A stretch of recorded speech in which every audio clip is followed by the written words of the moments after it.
श्रीराम समर्थ। गोपाल कृष्ण भगवान की जय।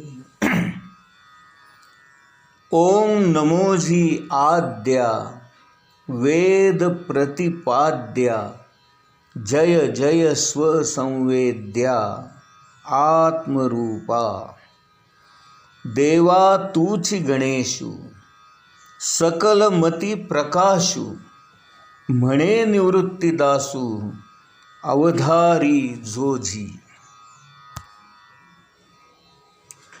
हे आत्मतत्व कसं आहे तर स्वसंवेद्या आहे, म्हणजे स्वतःच स्वतःला जाणवणारं, स्वतःच स्वतःची जाणीव निर्माण करणारं असं हे तत्व आहे। आणि इंग्लिशमध्ये आपण त्याला फीलिंग्ज म्हणतो। फीलिंग्ज म्हणजे भावना आणि फीलिंग्ज म्हणजे जाणीव।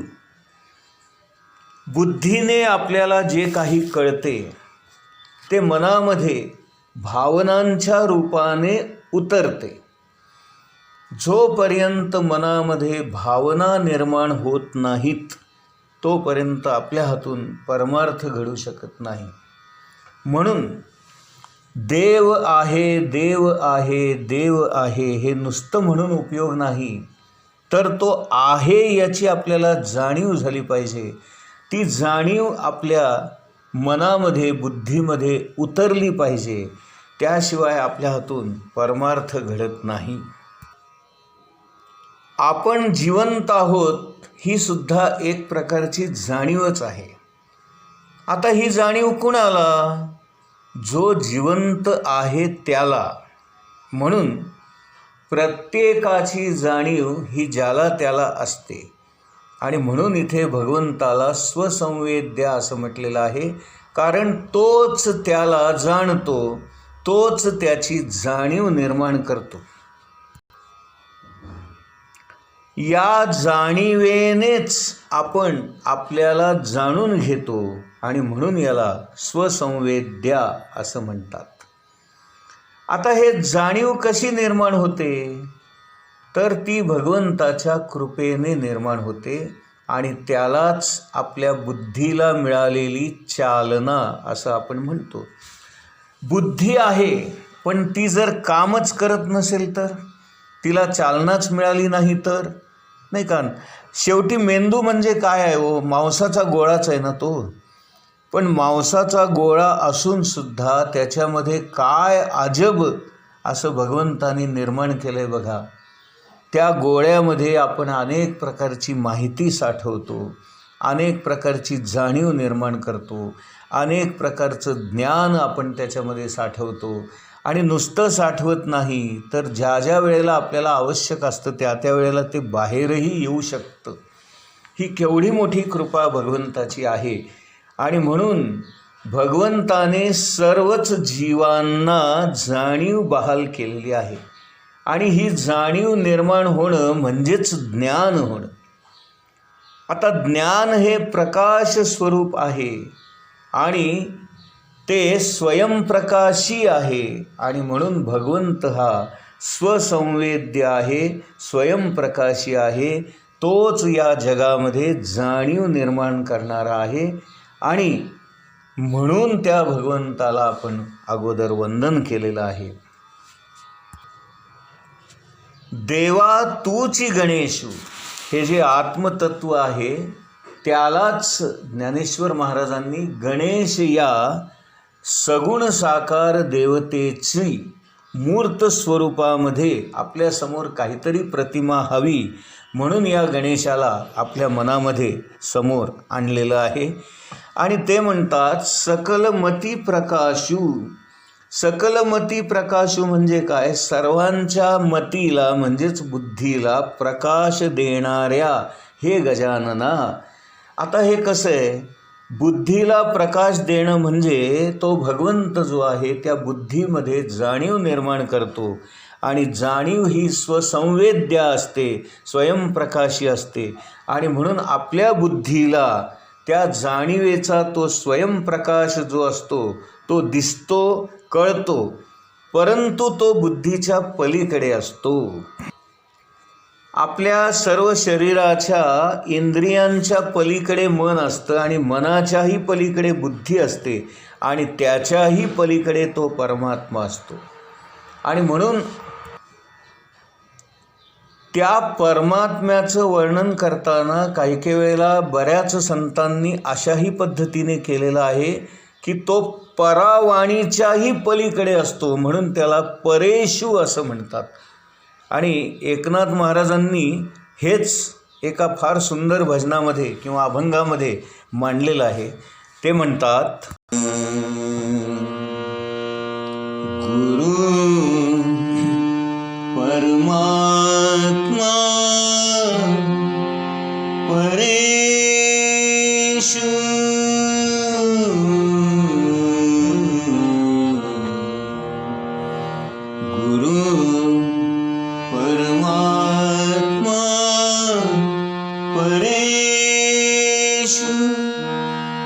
ऐसा ज्याचा दृढ विश्वास, ऐसा ज्याचा दृढ विश्वास, गुरु परमात्मा परेशु.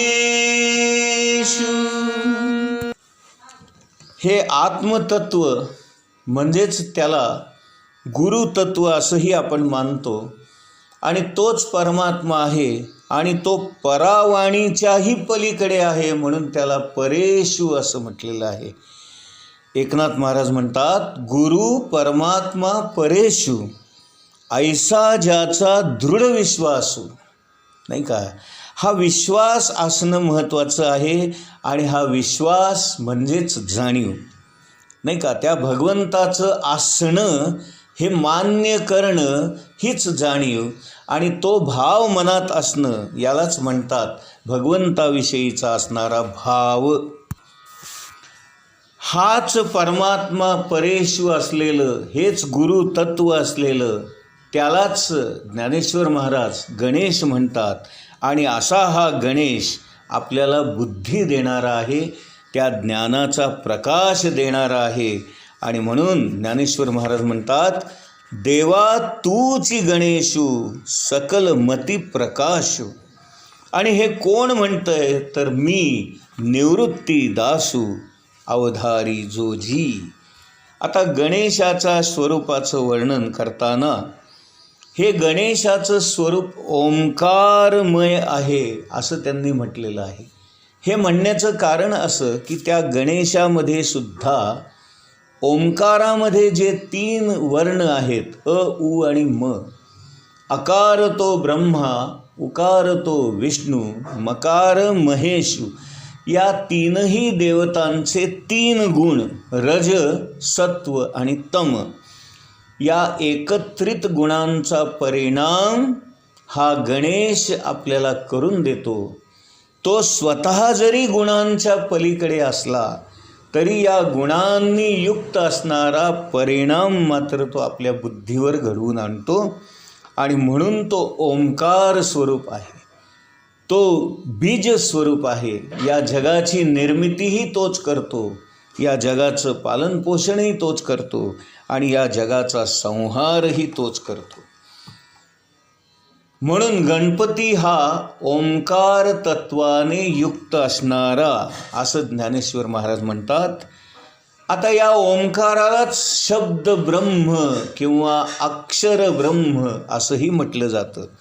अक्षर याचा अर्थ अ, आ, ई, क, ख, ग, घ, ङ ही जी अक्षरं आहेत ती तर आहेतच, पण अक्षर या शब्दाचा अर्थ क्षर होत नाही असा, म्हणजे ज्याचा कधीही नाश होत नाही असा, जे कायम असतं, जे अविनाशी असतं, जे कालही होतं, जे आजही आहे आणि जे उद्याही असणार आहे, असं जे आत्मतत्व आहे, असं जे ओंकार स्वरूप आहे ते माझ्या या गजाननाचं आहे. आणि म्हणून तो ओंकार स्वरूप आहे, शब्द ब्रह्मस्वरूप आहे, अक्षर ब्रह्मस्वरूप आहे. परमेश्वराचं हे पहिलं साकार स्वरूप असेल तर ते ओंकार स्वरूप आहे. आकाश हे शब्दांचं मूळ आहे, नाही का? आता आपले जे 5 विषय आहेत, शब्द, स्पर्श, रूप, रस, गंध, आणि त्याची ही पंचमहाभूतं आहेत, आकाश, वायू, अग्नी, जल आणि पृथ्वी. आता याची गंमत अशी आहे की इंद्रियांच्या बाबतीमध्ये हे जेव्हा आपण सांगतो तेव्हा त्याला विषय असं म्हणतो, आणि पंचमहाभूतांच्या बाबतीमध्ये आपण जेव्हा हेच बोलतो तेव्हा त्याला तन्मात्रा हा शब्द वापरतात. म्हणून शब्द या तन्मात्रेतून आकाशाबद्दल आपल्याला कल्पना येऊ शकते, किंवा उलट म्हणूया, आकाश या पंचमहाभूतापासून शब्द ही तन्मात्रा निर्माण झाली. आणि विश्वनिर्मिती जेव्हा झाली तेव्हा प्रथम आकाश निर्माण झालं, आकाशातून वायू निर्माण झाला, वायूतून अग्नी निर्माण झाला, अग्नीतून जल निर्माण झालं, आणि जलातून जमीन म्हणजे पृथ्वी निर्माण झाली. अशा प्रकारे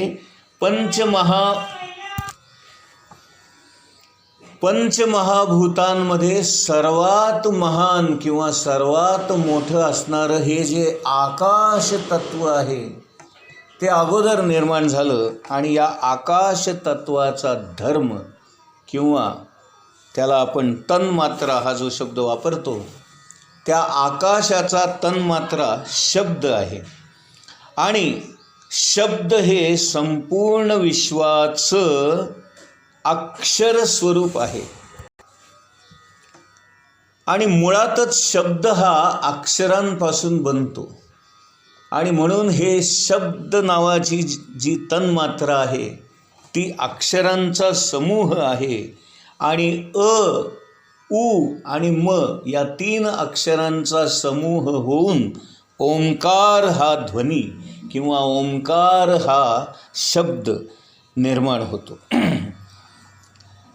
ज्ञानेश्वर महाराज या ओंकार स्वरूपालाच गजानन म्हणतात, गणेश म्हणतात, आणि त्याचीच शब्द ब्रह्म म्हणून आपण पूजा करतो आहोत. कारण अक्षरांपासून शब्द, शब्दांपासून वाक्य, आणि वाक्यांपासून आपण हे जे काही लेखन करतो त्या लेखनामध्ये अनेक प्रकारची वाक्य वापरून आपण आपल्या मनातला जो काही अर्थ आहे तो आपण शब्दाद्वारे इतरांपर्यंत पोचवण्याचा प्रयत्न करतो. म्हणून या ओंकाराचं वर्णन त्यांनी शब्द ब्रह्म म्हणून केलं. आणि शब्द ब्रह्म म्हणजे काय की मानवी जीवनामध्ये जे काही ज्ञान मानवाने प्राप्त केलेलं असतं ते ज्ञान प्रत्यक्षामध्ये उतरवण्याचं कार्य हे शब्द करतात. आता माझ्या डोक्यामध्ये जे काही आहे ते तुम्हाला कसं कळायचं? जोपर्यंत मी ते शब्दाद्वारे सांगत नाही तोपर्यंत तुम्हाला कळत नाही. आणि म्हणून शब्द हे ज्ञान व्यक्त करणारं साधन आहे. आणि मी जेव्हा माझ्या मुखातून ते शब्द बोलतो तेव्हा त्या शब्दांचा योग्य तो अर्थ तुमच्या कानापर्यंत पोहोचतो, आणि त्या शब्दापासून तुम्ही अर्थ निर्माण करता, आणि त्या अर्थाची जाणीव तुमच्या मेंदूला होते. आणि अशा प्रकारे एका जाणीवेतून दुसऱ्या जाणीवेपर्यंत आपला हा प्रवास असतो.